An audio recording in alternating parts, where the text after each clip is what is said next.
Welcome to the Intel Hub News Brief, uncovering the cold hard truth that the corporate media just can't handle.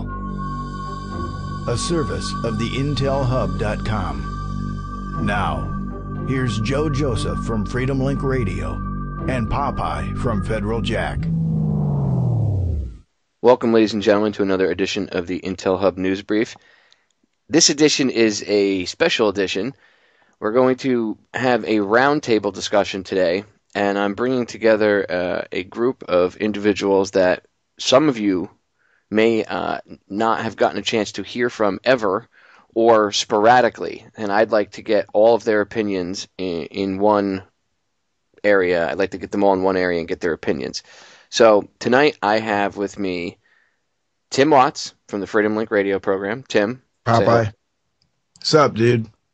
John King. John, you're from the Freedom Link Radio program as well. Frequent contributor. Say hello. Hello, everyone. Hi, Popeye. Hi, Tim. And last but definitely not least, the first lady of the Freedom Link Radio program, Miss Angie Joseph. Angie, hello, dear. Hey, Popeye. So, serious stuff. What is going on? Obama apparently signed an executive order on Friday, I believe it was, the 16th of March, titled, what is the title of it? Let me read the proper title of it. The National Defense Resources Preparedness. But that actually just says National Defense Resources Preparedness. It doesn't even say, it just says Executive Order - National Defense Resources Preparedness. No number, no nothing. No, usually there's a designation number after it. Nothing, nada. I don't see anything. All I see is this title. When I read through it, what I see is it should be titled is Obama issues executive order declaring peacetime martial law, bypasses Congress and takes over all resources. So you've done a lot of research into this. You've spent the past, I'd say, 4 or 5 hours just tearing this thing apart and going over it piece by piece. And every time you found something new, it was just more incredibly Orwellian. So why don't you go ahead and break it down for the listeners exactly what the bill is, and then we can get into each thing and break it down piece by piece.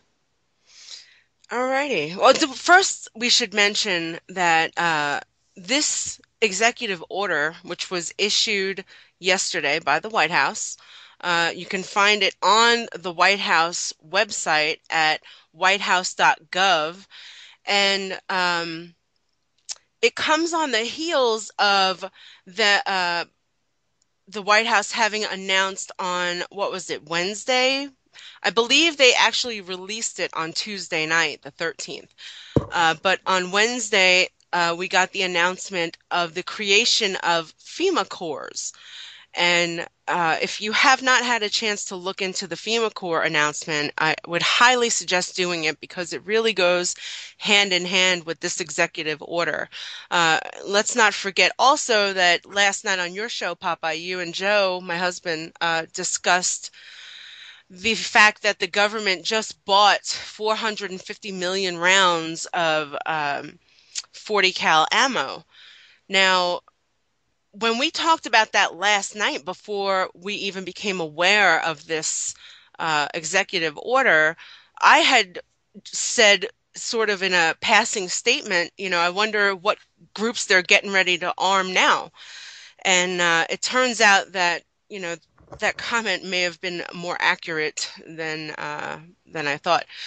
So anyway, this executive order, what I'm going to do is I'm going to start reading it, and then I will break down as necessary what the sections mean, what he's actually saying here in this order.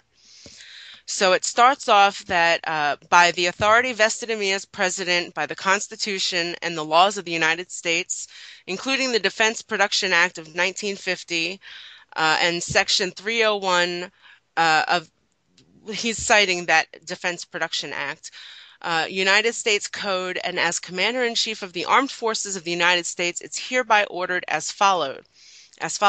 Part 1 discusses purpose, policy, and implementation. So Section 101, purpose. This order delegates authorities and addresses national defense resources policies and programs under the Defense Production Act of 1950. as amended the Act. That's how it will be referred to throughout the course of this order. Section 102, policy. The United States must have an industrial and technological base capable of meeting national defense requirements and capable of contributing to the technological superiority of its national defense equipment in peacetime and in times of national emergency. So he's saying that this can go into effect essentially anytime he says so. We do not have to be at war. There does not need to be a threat. He's talking about what essentially amounts to a peacetime martial law, I guess, establishment. So that's what I get from it. It sounds like peacetime martial law, because he says anytime, correct? It's not just time of national emergency. It's pretty much any time. In peacetime and in times of a national emergency. So he's making a distinction between the two. So no, peacetime is absolutely on the table. The domestic and industrial and technological base is the foundation for national defense preparedness. The authorities provided in the Act shall be used to strengthen this base and ensure it is capable of responding to the national defense needs of the United States.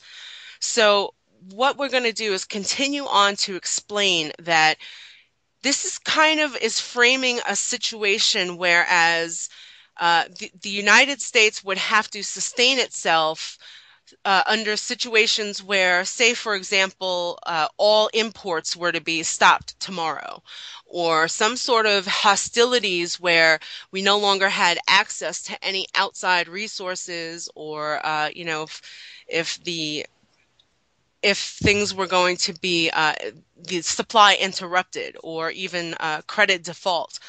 So under Section 103, the next section here, general functions. Scroll down a little bit.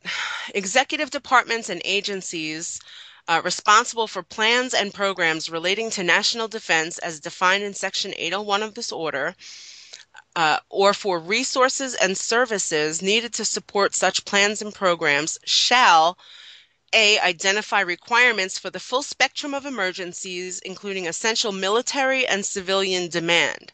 So this all has to support both the military and the civilian needs. B, assess on an ongoing basis. In other words, this is a long-term establishment here, and they're going to have to reassess situations as time goes on. Assess on an ongoing basis the capability of the domestic, industrial, and technological base to satisfy requirements in peacetime and times of national emergencies, specifically evaluating the availability of the most critical resources and production sources, including subcontractors and suppliers, materials, skilled labor, and the professional and technical personnel. So this goes over all resources. What we're talking about here is a complete takeover of everything and everyone in the country. And that's literal. I mean, I literally cannot possibly overstate the fact that this is not just talking about resources. We're talking about public, private, commercial resources, which includes human resources, essentially, as you'll see as we Slave go on labor. here. Yes, the establishment of a slave labor workforce. And he makes no bones about it in this order, specifies it. It says C, be prepared in the event of a potential threat to the security of the United States to take actions necessary to ensure the availability of adequate resources and production capability, including services and critical technology for national defense requirements. Now, we're going to get into the definitions of some of these phrases towards the end of the document, so that we'll understand what they mean when they say national defense requirements and critical technology and so on and so forth. But critical technology really, it refers to both any kind of technological equipment, capabilities. You'll